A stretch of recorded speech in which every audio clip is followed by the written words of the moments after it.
Good morning, gang. Happy Saturday morning. Hope everybody had a safe and pleasurable party for the 4th last night.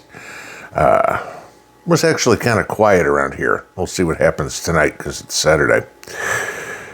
But not everybody had a peaceful, calm, enjoyable 4th of July. Y'all know I talked to some of my Army buddies. There's 5 of us that still stick together and chat. We all got together, 4 of the 5 of us got together about a year and a half ago, if you will, here. A couple of them came into town. One of those people lives in Kerrville, Texas. Now, I don't know if you're familiar with what's going on or familiar with Kerrville at all. Give you an idea where we're talking. It's about an hour and a half west of Austin, maybe an hour northwest of San Antonio. But no, she is from Kerrville. And yesterday, they had torrential flooding. On Thursday night, Friday morning, overnight, the area got, depending on where you were, overnight, anywhere between 4 and 15 inches of rain. They have flooding that is insane. The Guadalupe River that's out there, according to my friend, is 3 times as wide as normal. You've seen, maybe, the pictures online, the videos, of cars floating, of houses floating away, of trailers floating away, etc., etc., etc. One of the biggest issues out there is a Christian summer camp, Camp Mystic, that is out there. They had a whole bunch of young girls, including my friend's niece, camping there. As of right now, most of the children, the news says, the children have all been rescued. But we have nearly 24 people, or actually now it's over 24 people. It was 24 just under when I went to bed. Just over 24 people that are confirmed deceased, that they found bodies. Okay. In regards to the local community, Kerrville's not a big town, guys. 3,000 people without power. I bring this up because disaster can happen anytime, anywhere, completely unexpected. Yeah, sure, they knew it was going to rain. Probably knew they were going to have heavy thunderstorms. I don't think anybody planned on 15 inches of rain overnight. I don't think anybody planned on houses and cars and trailers floating down the river. I mean, it looks like, normally a calm river, relatively calm river. It looks like it's raging rapids. You'd think you were going through Colorado right now for whitewater rafting.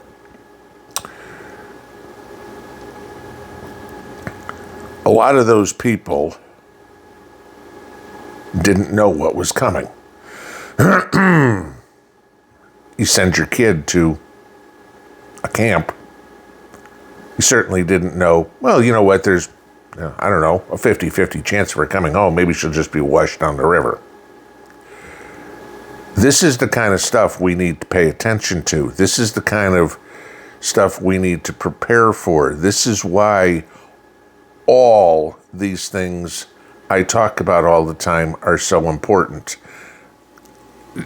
As usual, there's always trolls that come in. I can't believe you're talking about this. I'm sick and tired of talking about the weather or politics or Ukraine or whatever it is.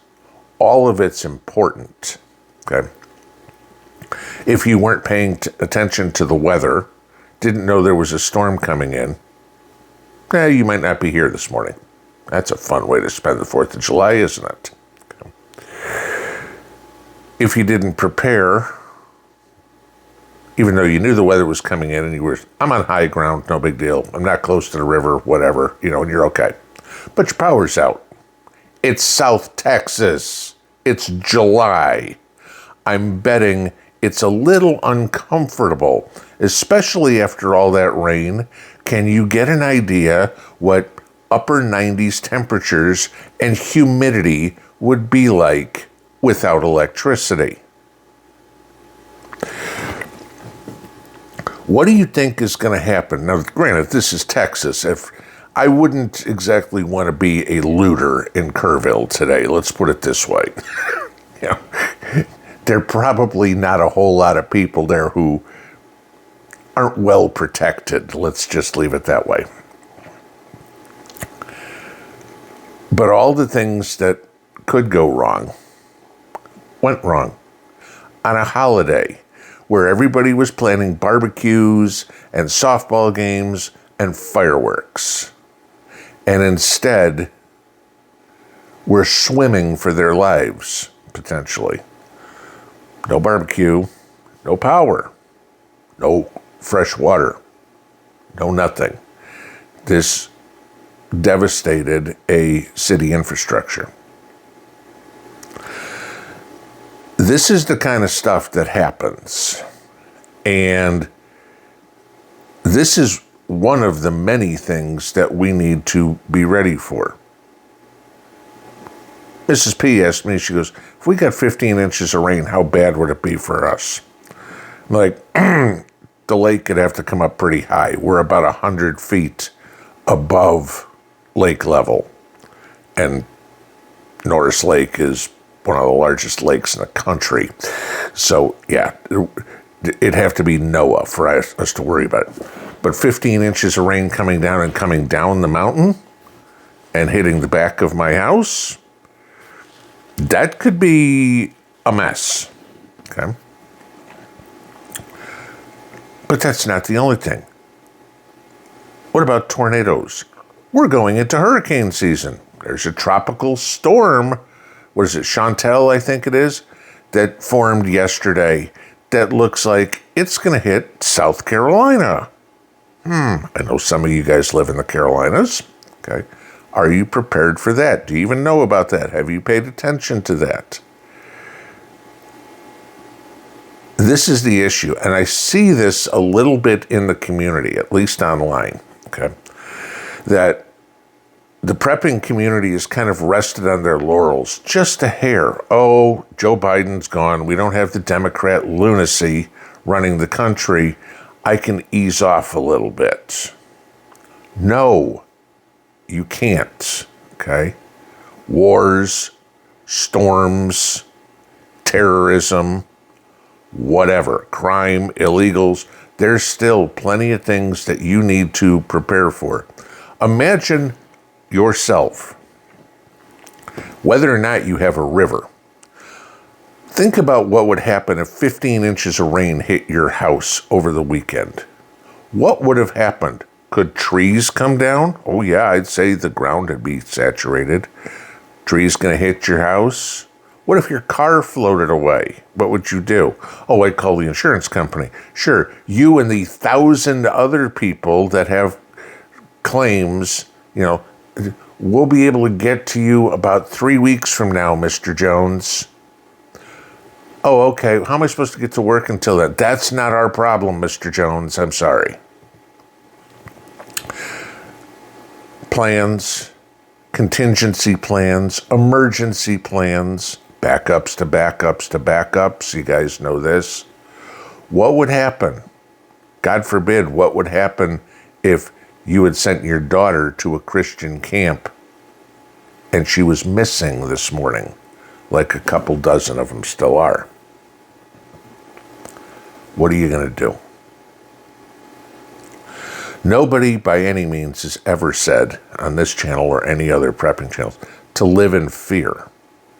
No, you prepare so you don't have to live in fear. Everybody in your family should know what happens. If this happens, this is what we do.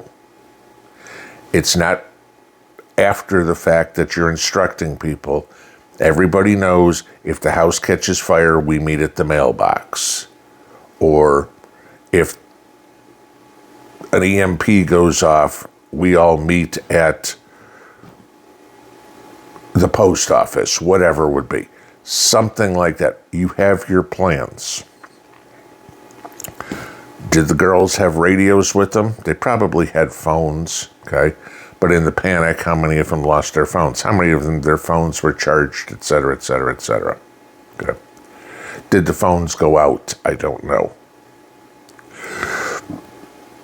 But in texting back and forth the group yesterday about what's going on, it's a real mess. And there's a lot of worried people. I'm not going to do anything formal here, but I'll put my Venmo in underneath in the comments. If anybody wants to donate something to the people down in Kerrville, you can send it there. I will make sure I get everything to Kim, who's got boots on the ground, literally. I mean, retired lieutenant colonel, I'd say she's okay. I'll make sure everything gets over to her and she can get any sort of assistance that we give to the appropriate people. No, I'm not convoying down there or something like that. No, sorry, it's way too long. But if we want to try to help a little bit, that's what I can do. Just remember, disaster can strike at any time. Some people will panic. Our lifestyle is to be the safe zone, the person that somebody can come to in a state of panic, and we can calm them down because we got our shit together. Pinball out.